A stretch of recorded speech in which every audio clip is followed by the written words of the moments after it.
د بلخ ولایت د ترافیکو مدیریت د عامه نظم د رامنځته کولو په موخه یو لړ پروګرامونه په لاره اچولي دي. د دغه ادارې د تنظیم امیر وایي چې یاد اقدام د زمري د څلېرویشتمې د رارسېدو په مناسبت په تګ راتګ کې د اسانتیاو د ښاري ګڼې ګوڼې د مخنیوي او د خلکو د ستونزو د حل په موخه ترسره کړی دی. په دې لړ کې د ترافیکو مدیریت ټیمونه د اړوندو ادارو په همکارۍ د ښار په ګڼو ګوڼو سیمو کې ځای پر ځای شوي ترڅو د وسایطو د بې ځایه تګ راتګ مخنیوی وکړي او د ښار نظم وساتي.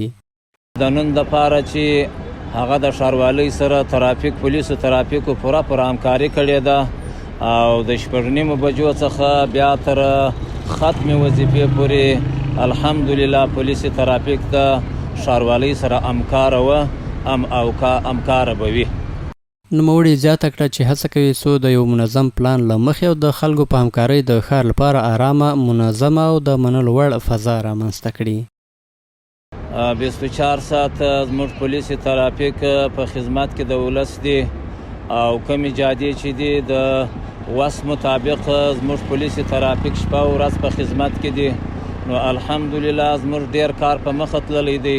او زما پولیس ترافیک چې دي هغه الحمدلله د هرې خوا څخه د رهبرۍ د خوا څخه حمایه کیږي او هغوی په هدایت باندې کم چې ترتیب برابریږي هغه د رهبرۍ په همکارۍ سره چې زموږ سره پوره همکاره دي. دغه پروګرامونه د زمري د څلېرویشتمې چې د اسلامي امارت د بریا ورځ ده د رارسېدو په درشل کې ځانګړی اهمیت لري او موخه د ځایي ادارو د وړتیاو ښودل دي ترڅو د نظم په رامنځته کولو او د خلکو د لا غوره خدمت په موخه خپله وړتیا څرګنده کړي. استقلال هیوادوالو مبارک، استقلال جهاد پالو مبارک،